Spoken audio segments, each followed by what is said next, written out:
Hello friends, welcome to savage point. நான் உங்கள் ஏஸ்கர். So இன்னைக்கு இந்த லிஸ்டிங் வீடியோவில் எதை பற்றி பார்க்க போகிறோன்னா, தமிழ் சினிமாவில் ஒவ்வொரு ஹீரோயின்ஸ்க்கும் ஒரு பீக் டைம்னு ஒன்று இருந்திருக்கும். ரொம்ப பிஸியான ஒரு காலகட்டம் இருந்திருக்கும். அது மட்டும் இல்லாமல் ரொம்ப சக்ஸஸ்ஃபுல்லான டைமாகவும் அதுதான் இருந்திருக்கும். அப்படி பயங்கர பீக்கில் இருந்துட்டு அதுக்கப்புறம் ப்ராப்பராக யூட்டிலைஸ் பண்ண முடியாமல் மிஸ் பண்ண அதுக்கப்புறம் காணா போன ஆக்டர்ஸ்லாம் யாரும் தான் இன்றைக்கி இந்த வீடியோவில் நம்ம பார்க்க போகிறோம். கண்டிப்பாக உங்களோட பர்சனல் ஃபேவரட்டான ஆக்டர்ஸ் இருப்பாங்கன்னு நினைக்கிறேன். அந்த மாதிரி அவங்க கிட்டத்தட்ட இப்போ காணாமல் போகிற ஒரு ஸ்டேஜுக்கே வந்திருப்பாங்க. அப்பேற்பட்ட ஆக்டர்ஸ் உங்களோட பர்சனல் ஃபேவரட்ஸா மறக்காம கீழே கமெண்ட் செக்ஷன்ல மென்ஷன் பண்ணுங்க. எனக்கு பிடிச்ச என்னோட பர்சனல் ஃபேவரட்ஸா நான் இந்த லிஸ்டிங் வீடியோ லிஸ்ட் பண்ணியிருக்கேன். அதனால இந்த வீடியோவை ஸ்கிப் பண்ணாம ஃபுல்லா பாருங்க. சரி வாங்க நம்ம வீடியோக்குள்ள போகலாம்.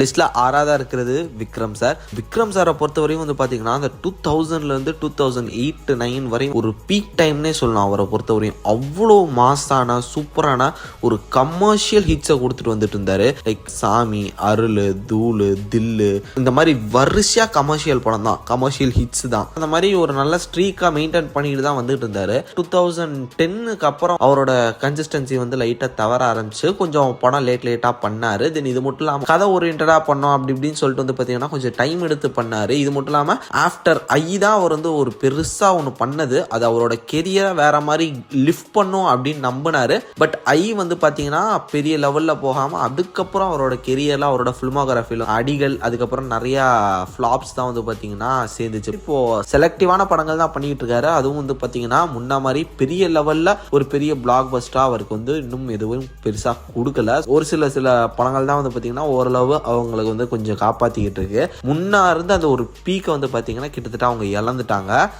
லிஸ்ட்டில் 5ஆவதாக இருக்கிறது ரவிமோகன். ஸோ இவருமே வந்து பார்த்தீங்கன்னா அந்த ஒரு 2003 to 2010 அந்த காலகட்டம் வரையும் ஒரு நல்ல பீக் ஆக்டராக வந்துட்டு இருந்தார். ஒரு நல்ல சாக்லேட் பாயா, பொண்ணுங்களுக்கெல்லாம் ரொம்ப பிடிச்ச ஒரு கேர்ள் ஃபேன்ஸ் இருக்கக்கூடிய ஒரு ஹீரோவாக வந்து பார்த்தீங்கன்னா இருந்தார். உனக்கும் எனக்கும் அது மாதிரியான லவ் ஓரியன்ட் ஃபிலிமும் வந்து பண்ணிட்டு இருந்தார். அதே மாதிரி தீபாவளி இது மாதிரி கொஞ்சம் ஆக்ஷன் கமர்ஷியல் படமும் வந்து பார்த்தீங்கன்னா ட்ரை பண்ணார். டிஃப்ரெண்ட்டாக வந்து பார்த்தீங்கன்னா ஒரு வேரியஸ் ஆஃப் ஃபிலிம்ஸ் வந்து இவர் கொடுத்துக்கிட்டு நல்ல கன்சிஸ்டன்சி வந்து பார்த்தீங்கன்னா மெயின்டைன் பண்ணிட்டு வந்துட்டு இருந்தார். அப்பப்போ எக்ஸ்பெரிமெண்டலாகவும் ட்ரை பண்ணுவார். லைக் பேராண்மை, ஆதி பகவான் இது மாதிரியான எக்ஸ்பெரிமெண்டல் ஃபிலிமும் வந்து பார்த்தீங்கன்னா ட்ரை பண்ணுவார். ஒரு நல்ல ஆக்டர். 2015-16 டைம்ல கூட வந்து பார்த்தீங்கன்னா கோமாளி, மிருதனு, டிக் டிக் டிக் அப்படின்னு சொல்லிட்டு அந்த டைம்ல கூட ஒரு நல்ல பிளாக் பஸ்டரா வந்து கொடுத்துருந்த ஒரு ஆக்டரா தான் இருந்தார். தென் அதுக்கப்புறம் அகிலனு, சைரனு அப்படின்னு சொல்லிட்டு வரிசை ஃபிளாப் படங்களா கொடுத்துட்டு இப்போ கிட்டத்தட்ட ஹீரோன்ற அந்த ஒரு விஷயத்தை விட்டு வில்லனா நடிக்கிற லெவலுக்கு வந்து பார்த்தீங்கன்னா அவர் வந்து இப்போ புஷ் பண்ண ஆரம்பிச்சிட்டாரு. அவர் வந்து ஹீரோ, பட் அவருக்கு அப்புறம் வந்த ஹீரோ கூடலாம் வந்து வில்லனா நடிக்கக்கூடிய அளவுக்கு இப்போ அவருக்கு வந்து ஒரு சில ஸ்ட்ரகிள்ஸ் அவரோட படங்களும் அவரும் ஃபேஸ் பண்ணிட்டு இருக்காரு. லிஸ்ட்ல 4ஆவதாக இருக்கிறது விஷால்னு எடுத்துக்கிட்டிங்கன்னா அந்த டைம்ல ஏர்லி 2K கிட்ஸுக்கெல்லாம் தெரியும். தாமிரபரணி, சண்டைக்கோழி, மலைக்கோட்டை இந்த மாதிரி வந்து பார்த்தீங்கன்னா எவ்வளோ படங்கள் ஐகானிக்கான ஃபிலிம்ஸ்லாம் விஷாலுக்கு இருக்கு. அப்படியே கூஸ் பம்ஸ் ஆகிற படம், திமிரு, இந்த மாதிரி வரிசையாக சொல்லலாம். அவ்வளோ சூப்பராக இருக்கும் அவரோட கமர்ஷியல் ஃபிலிம்ஸ்லாம். இப்போ ரீசெண்ட் டைம்ஸ்ல கூட வந்து பார்த்தீங்கன்னா நல்ல படங்கள்லாம் பண்ணியிருக்காரு. லைக் துப்பறிவாள்னு, இரும்பு திரை, ஸோ இது மாதிரியான படங்கள்லாம் பண்ணிட்டு நல்ல கன்சிஸ்டன்சியை மெயின்டைன் பண்ணிக்கிட்டு தான் வந்துகிட்டு இருந்தாரு. பட் இப்போ ரீசெண்ட் டைம்ஸ்ல ப்ராப்பரான கன்சிஸ்டன்சி மெயின்டைன் பண்ணல. ஃபிளாப் ஃபிலிம்ஸா வந்து பாத்தீங்கன்னா தொடர்ந்து கொடுத்துட்டு வந்துட்டு இருந்தாரு. இதன் காரணமா பல டைரக்டர்ஸ் வந்து இவரை விட்டு ஒதுங்கி போக ஆரம்பிச்சிட்டாங்க. ப்ரொடியூசர்ஸும் படம் பண்ண விரும்பாம போயிட்டாங்க. இவருக்கும் நிறைய ஹெல்த் இஷ்யூஸ்லாம் இருந்ததுன்ற காரணத்தினால பெரிய லெவலில் வந்து பாத்தீங்கன்னா இவருமே வந்து முன்ன மாதிரி ஆக்டிவா இல்லாத மாதிரியான ஒரு டோன்ல வந்து பாத்தீங்கன்னா போக ஆரம்பிச்சாரு. இதன் காரணமே வந்து பாத்தீங்கன்னா அந்த ஒரு பீக்கா விஷால் அப்படியே கொஞ்சம் கொஞ்சமா அதுல இருந்து நழுவி அப்படியே வந்து ஃபேட் அவுட் ஆயிட்டு வந்துட்டு இருக்க மாதிரியான ஒரு சிச்சுவேஷன்ல இப்போ அவர் இது இருக்காரு. லிஸ்ட்ல 3ஆவதாக இருக்கிறது அசினை பொறுத்தவரையும் அவங்க ஃபியூ ஃபிலிம்ஸ் தான் பண்ணியிருக்காங்க தமிழ்ல.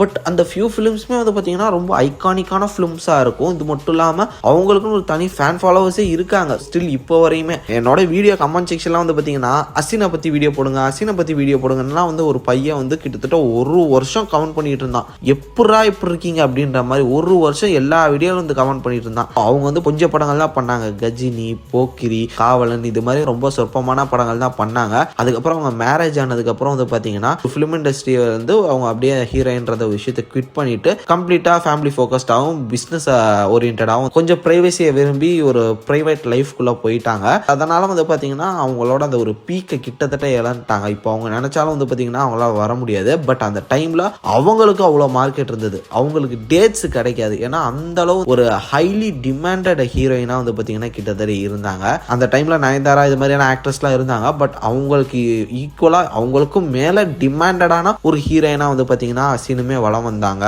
ஆல் இண்டஸ்ட்ரியில். நம்ம லிஸ்ட்டில் 2ஆவதாக இருக்கிறது ஆக்டர் பிரசாந்த் சார். பிரசாந்த் சாரை பொறுத்தவரையும் இப்போ கரண்ட்டாக வந்து பார்த்தீங்கன்னா நமக்கு வந்து யார் பெரிய ஆக்டர்னு சொல்லுவோம், விஜய் சார், அஜித் சார், இவங்கள தானே சொல்லுவோம். அந்த டைமில் இவங்க 2 பேரை விட ஒரு பெரிய ஃபேன் ஃபாலோவர்ஸ் வச்சிருந்தக்கூடிய ஒரு ஆக்டராக வந்து பார்த்தீங்கன்னா இருந்தவர் தான் பிரசாந்த் சார். அவருக்கு அவ்வளோ கேர்ள் ஃபாலோவர்ஸ் அந்த டைமில் வந்து பார்த்தீங்கன்னா அவ்வளோ சூப்பரான நிறைய கமர்ஷியல் படம், ஹிட்டு படம், ஹை பட்ஜெட் படம்லாம் அவர் வச்சு பண்ணியிருப்பாங்க. லைக் அந்த டைமில் ஒரு பெரிய பொருள் செலவு எடுக்கப்பட்ட படம்னா அது பார்த்தீங்கன்னா ஜீன்ஸ், சங்கர் சாரோட படம். அதில் வந்து டியூவல் ரோல்லாம் பண்ணியிருப்பாரு. ஸோ அதில் கிராஃபிக்ஸ், அனிமேஷன்லாம் வரும். ஸோ அந்த மாதிரி அந்த டைமில் எல்லாமே ஒரு வச்சு பண்ணாங்க. கமர்ஷியல் படம்னு எடுத்துக்கிட்டிங்கன்னா வின்னரு, இந்த மாதிரிலாம் அவரோட படங்கள்லாம் லிஸ்ட்டில் வந்து பார்த்தீங்கன்னா நிறைய இருக்குது. அந்தளவு ஒரு டாப் ஆக்டராக, ஒரு டாப் ஸ்டாராக வந்து அந்த காலத்தில் வளம் வந்துக்கிட்டு இருந்தார். அதுக்கப்புறம் அவரோட பர்சனல் லைஃப், அந்த பர்சனல் இஷ்யூஸ் காரணமாக கொஞ்சம் கொஞ்சமாக வந்து பார்த்தீங்கன்னா ஃபேட் அவுட் ஆக ஆரம்பிச்சிருச்சு. அவருமே பழையபடி வந்து ரொம்ப ஆக்டிவாக சினிமாவில் இல்லாமல் கொஞ்சம் கேப் விட்ட காரணத்தினால அந்த பர்சனல் இஷ்யூஸ், தென் இது மட்டும் இல்லாமல் ஹெல்த் ஓரியன்டாக அவர் வந்து அன்ஸ்டேபிளாக போனார். இதன் காரணமாக வந்து பார்த்தீங்கன்னா ஒரு பெரிய கேப் விட்டுட்டாரு. அந்த ஒரு கேப்பில் பல ஹீரோஸ் கவர் பண்ணி கம்ப்ளீட்டாக அவரை மறக்கடிச்சிட்டாங்க. அதுக்கப்புறம் ஒரு சில படங்கள்லாம் ட்ரை பண்ணாரு. பட் பெரிய லெவலில் வந்து பார்த்தீங்கன்னா ரெஸ்பான்ஸ் கிடைக்கல. அதுக்கப்புறம் சப்போர்ட்டிங் ஆக்டர் நடிக்கக்கூடிய லெவலுக்கு வந்து போயிட்டாரு. அவ்வளோதான். பட் அந்த டைமில் ஒன் ஆஃப் த பீக்கஸ்ட் ஆக்டர். அதை வந்து அப்படியே கன்சிஸ்டன்சியாக அந்த ஒரு விஷயத்தை வந்து ஸ்ட்ரீக்கை மெயின்டைன் பண்ணி வந்துட்டு இருந்தாருன்னா இந்நேரம் கண்டிப்பாக அவருக்குமே ஒரு நல்ல இடம் இருந்திருக்கும். ஸோ அந்தளவு ஒரு நல்ல ஆக்டராக அவர் இருந்திருப்பார். But literally he missed the chance. So finally நம்ம லிஸ்ட்டில் நம்பர் 1 பொசிஷனில் இருக்கிறது ஆக்டர் ஜீவா. எனக்கு ரொம்ப ரொம்ப பிடிச்ச பர்சனல் ஃபேவரட்டான ஒரு ஆக்டர் நான் சொல்லுவேன். எக்ஸ்பெரிமெண்ட்டான ஃபிலிமும் பண்ணுவார். காமெடி, ஆக்ஷனு, லவ் எல்லா ஜானரையுமே வந்து பார்த்தீங்கன்னா இவர் எக்ஸ்ப்ளோர் பண்ணுவார். யாரியா நீ அப்படின்ற மாதிரி எல்லாமே பண்ணுவாருங்க. எனக்கு அவர் ரொம்ப பிடிக்கும். ஜாலியான படம்னு எடுத்துக்கிட்டிங்கனாலும் உங்களுக்கு இன்னொரு பக்கம் ஆக்ஷன் ஓரியன்டாக ஒரு கமர்ஷியலாக ஆக்ஷன் ஹீரோவாக அவர் வந்து இறங்குனதுன்னா ரவுத்திரம் இருக்குது, தெனாவெட்டு இருக்குது, கோ இருக்குது. One of the biggest commercial film and ஒரு ஆக்ஷன் ஹீரோ அவருக்கு வந்து ஒரு நல்ல ஒரு டேர்னிங் பாயிண்ட் கொடுத்த ஒரு படம். இந்த மாதிரி சூப்பரான படங்கள்லாம் வந்து பார்த்தீங்கன்னா பண்ணிட்டு வந்துட்டு இருந்தார் அந்த டைமில். தென் அதுக்கப்புறம் என்னதான் ஆச்சுன்னு தெரில. 2012-13 அதுக்கப்புறம் அவரோட அந்த கன்சிஸ்டன்சி வந்து பார்த்தீங்கன்னா குறைய ஆரம்பிச்சது. இயர்லி ஒன்ஸ், 2 இயர் ஒன்ஸ்ன்னு சொல்லிட்டு அவர் அந்த கன்சிஸ்டன்சி மெயின்டைன் பண்ணல. தென் இது போக அப்படி வந்த ஒரு சில படங்களும் பெரிய லெவலில் பேசும் படமாக மாறல. இந்த காலத்தில் இந்த ஒரு நேரத்தில் வந்து பார்த்தீங்கன்னா புது actors like SK, Vijay Sethupathi, இது மாதிரியான ஆக்டர்ஸ்லாம் கதையை ப்ராப்பராக சூஸ் பண்ணி இறங்கி அடிச்சு அந்த ஒரு இடத்த அப்படியே லைட்டாக வந்து பார்த்தீங்கன்னா கவர் பண்ண ஸ்டார்ட் பண்ணாங்க. இதன் காரணமே வந்து பார்த்தீங்கன்னா இவரோட அந்த ஒரு பீக்கரா அவரை வந்து அவரே கிட்டத்தட்ட லாஸ் பண்ணிட்டாரு. ஒரு சில ராங்கான ஸ்கிரிப்ட் செலெக்ஷன் மட்டும் இல்லாமல் கன்சிஸ்டன்சியாக ப்ராப்பராக மெயின்டைன் பண்ணாமல் போயிட்டாரு. இதன் காரணமாக கிட்டத்தட்ட அவர் வந்து இப்போ பீக்கை இழந்துட்டாரு. பட் அகைன் இப்போ ஒரு கம்பேக் கொடுத்துருக்காரு. தலைவர் தம்பி தலைமையில் அப்படின்னு சொல்லிட்டு ஒரு படம். ஸோ அதில் வந்து பார்த்தீங்கன்னா ஒரு நல்ல ரெஸ்பான்ஸ் ஆஃப்டர் லாங் டைம் அவருக்கு வந்து ஒரு நல்ல ரெஸ்பான்ஸ் கிடைச்சிட்டு இருந்துகிட்டு இருக்கு. பார்ப்போம் இதே ஒரு ப்ராப்பராக இதுக்கப்புறம் ஒரு யூஸ் பண்ணிட்டு எந்த லெவலில் போகிறாரு அப்படின்றத. ஸோ இதெல்லாம் வந்து பார்த்தீங்கன்னா என்னோட பர்சனல் ஃபேவரட்ஸ். இதை தாண்டி உங்களோட பர்சனல் ஃபேவரட்ஸாக மறக்காம கீழே கமெண்ட் செக்ஷனில் மென்ஷன் பண்ணுங்க, நான் பார்த்து தெரிஞ்சுக்கிறேன். சரி ஃப்ரெண்ட்ஸ், இதே மாதிரி தொடர்ந்து நிறைய இன்ட்ரெஸ்டிங்கான வீடியோஸ் பார்க்கறதுக்கு மறக்காம நம்ம சாவேஜ் பஞ்ச் எல்லாம் சப்ஸ்கிரைப் பண்ணி அந்த பெல் ஐக்கானை ப்ரெஸ் பண்ணிக்கோங்க. அடுத்த ஒரு இன்ட்ரெஸ்டிங்கான வீடியோலாம் நாளைக்கு அதில் மீட் பண்ணுறேன். அது வரையும் tata bye, take care from A Square.